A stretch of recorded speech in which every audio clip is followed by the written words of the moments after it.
आज एकादशी व्रत के पारणा में प्रसाद पाने के लिए भृगु ऋषि आए और साथ में अपने हजारों शिष्यों को लेकर के आए।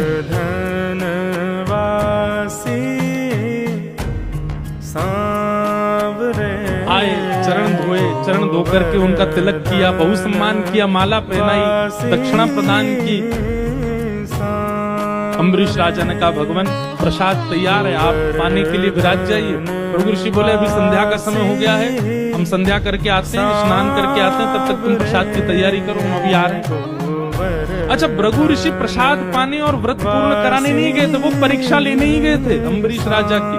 नारद जी से इतनी प्रशंसा सुनी थी, नारद जी जब भी मिलते भृगु ऋषि को तब कहते, भाई भक्त तो अम्बरीश है, सप्त द्वीपों का राजा भक्त अम्बरीश है, उस जैसा भक्त नहीं देखा। तो इनके मन में भी आया, हम भी तो देखें ऐसा कैसा भक्त।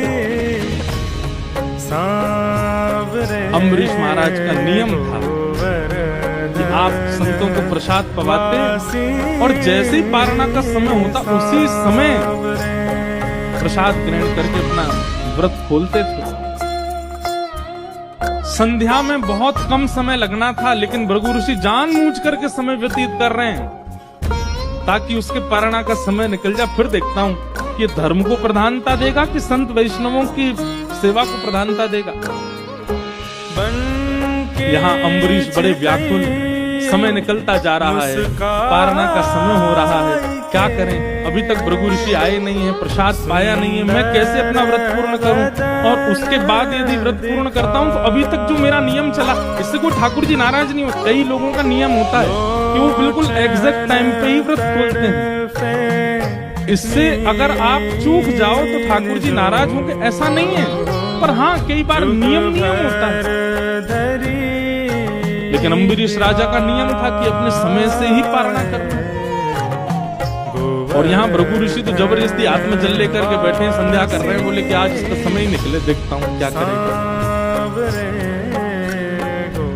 2-4 मिनट रह गए थे, वशिष्ठ ऋषि के चरणों में जाकर के प्रणाम किया, अपने गुरुदेव को प्रणाम करते हुए अम्बरीश राजा बोले, भगवान कुछ बताइए ना, भृगु ऋषि आए प्रसाद पाने लेकिन अभी तक आए नहीं और मेरे पारणा का समय हो गया, मैं क्या करूं? मेरा नियम टूट जाएगा। मेरे नियम में मुझे कुछ समृद्धि या उपलब्धि नहीं चाहिए, केवल भगवत दर्शन का नियम रखा है मैंने। मैं इस नियम को इसलिए पालन करता हूं ताकि ठाकुर जी मेरे हो जाएं बस। तो कहीं ये नियम टूट गया तो ठाकुर जी मेरे होने में दिक्कत ना हो जाए। वशिष्ठ ऋषि बोले, देखो